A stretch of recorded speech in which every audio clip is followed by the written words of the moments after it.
할렐루야. 2월 12일 수요일 매일 성경 묵상 가이드입니다. 오늘 말씀은 누가복음 2장 21절에서 40절의 말씀입니다. 지난 1월 26일에 세례와 성찬을 했었죠.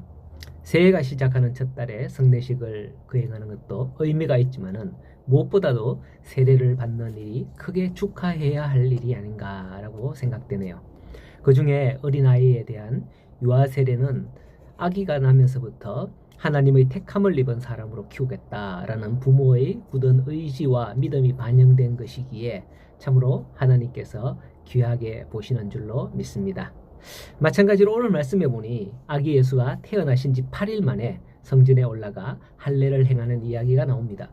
요셉과 마리아는 율법에 따라 아기 예수를 안고 성전에 올라가 모세의 법대로 정결 예식을 행했다라고 하죠. 아기 예수가 태어난 지 8일째 행하는 할례 의식은 유대인들의 통상적인 예식이지만은 천사가 예고했던 그리스도가 역사에 드러나는 순간입니다. 모세의 법대로 정결 예식을 행한다 했지만은 성령으로 잉태하셔서 동정녀의 몸을 통해 이 땅에 오신 예수님께서는 죄에 오염되지 않는 순결한 분이시죠. 따라서 율법에 따른 의식은 사실상 행할 이유가 없는 겁니다. 그럼에도 불구하고 아기 예수님에게 이를 행한 것은 율법 아래 있는 인간을 구원하기 위함이었다라는 것입니다. 물론 지금은 자의로 결정할 수 있는 상황은 아니에요. 하지만 아시다시피 나중에 세례 요한으로부터 세례를 받을 때에 요한이 말려 이르되 내가 당신에게서 세례를 받아야 할 터인데 당신이 내게로 오시나이까. 예수님께서 대답하여 이르시되 이제 허락하라. 우리가 이와 같이 하여 모든 의를 이루는 것이 합당하니라 라고 마태복음 3장에 기록되어 있죠. 그런데 누가복음은 예수님의 이 정결 예식만 나옵니다. 율법을 행한 이유가 없지만 율법 아래 있는 인간을 구원하기 위한 길은 같은 의미인 거죠. 또 오늘 본문의 말씀에서 중요하게 봐야 할 내용은 이와 같은 정결 예식을 행하기 위해 성전에 들어갔을 때 일어난 일이죠.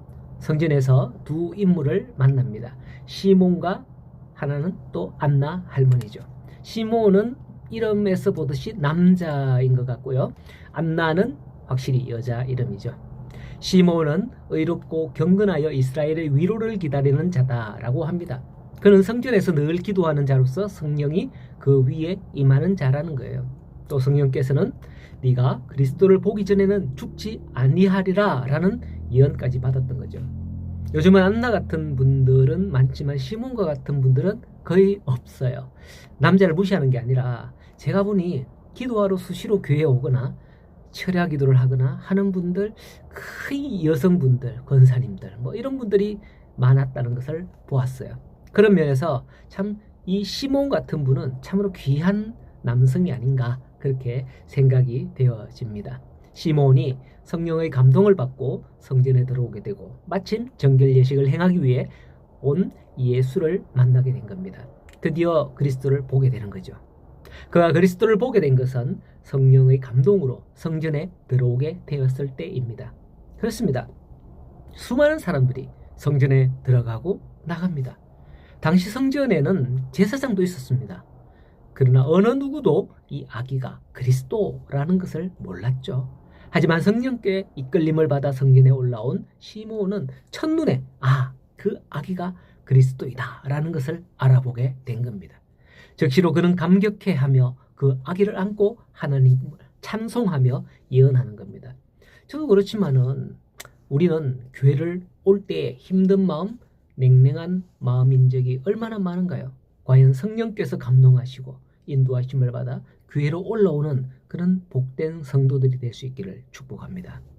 또 다음은 시몬 말고 안나라는 여인입니다. 보니까 연세가 참 많으시네요.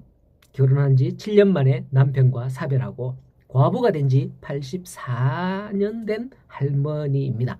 문맥에서 보자면 7년 만에 과부가 되고 84세가 되었더라. 또는 그땐 약 14살쯤에 결혼을 하니까 14살 플러스 7년 플러스 84년에서 혹시 105세가 된 건가? 뭐 어쨌든 그녀의 나이는 미지수입니다. 여자의 나이는 물어보지 마라 그랬는데 하지만 저는 37절을 이렇게 보면 앞쪽 결혼한 지 7년 만에 과부가 되고 84세가 되었더라 라고 봐서 지금 그녀의 나이가 84세가 아닐까 그렇게 생각하고 있어요. 100세가 넘었으면 특별한 표현을 했을 거예요 아마. 그러나 나이가 중요한 게 아니다 라는 것을 말씀을 드려야 되겠습니다. 그녀에 대한 37절의 말씀을 보면 84세가 될 때까지 이 사람은 안나는 성전을 떠나지 아니하고 주야로 금식하며 기도하며 섬겼더라 라는 거예요. 많은 분들이 나는 은퇴하면 뭘 하지? 이런 것들을 고민합니다. 죄송합니다만은 나는 은퇴하면 기도하고 전도하며 주님을 위해 살고 싶다는 분들 거의 만나보지 못했습니다. 딱 한 분 제가 대구에 예전에 사역하던 교회에서 근래에 들은 소식에 교회 모 장로님께서 이런 말씀을 하시고 정말 은퇴 후 교회 가까이로 집을 세워둬서 이사 오셨다라는 소식과 전도하고 기도하신다라는 소식을 들었어요. 참 귀하죠.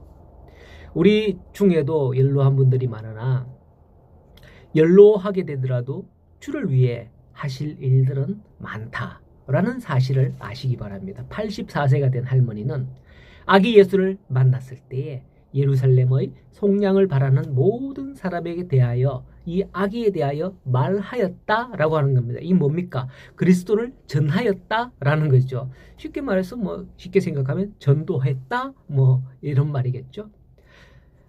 한 가지라도 뜻을 정하여 주님이 부르실 그날까지 주를 위해 살겠노라 다짐하는 우리 귀한 성도님들 되었으면 좋겠습니다. 오늘도 이 모든 삶 가운데 그리스도를 전하는, 그리스도를 말하는 그런 삶을 사는 저와 여러분 되기를 간절히 소원합니다.